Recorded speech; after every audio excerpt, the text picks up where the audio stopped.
বিভাগ কোনটা হবে, নোয়াখালী না কুমিল্লা?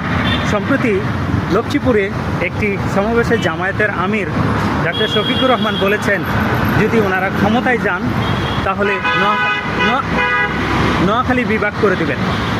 এদিকে এই 11 দলের জোটের যে এনসিপিও রয়েছে, সেই এনসিপির মুখপাত্র আসিফ মাহমুদ সজীব ভুইয়া তিনিও বলেছিলেন যে ক্ষমতায় যদি সরকার গঠন করতে পারে তাহলে সবার আগে কুমিল্লা বিভাগ করা হবে।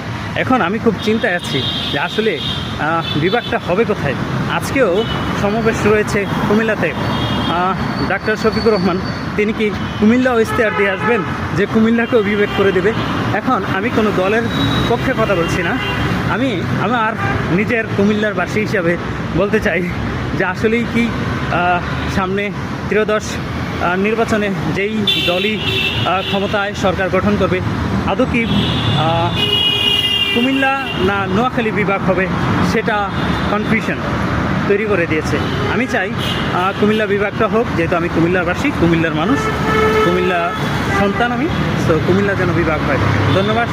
এছাড়া সাথে থাকুন এবং আপনারা যারা এই বিভাগ সম্পর্কে নিয়ে কথা বলতে চান বা কুমিল্লা না নোয়াখালী একটু জানাবেন কোনটা চান।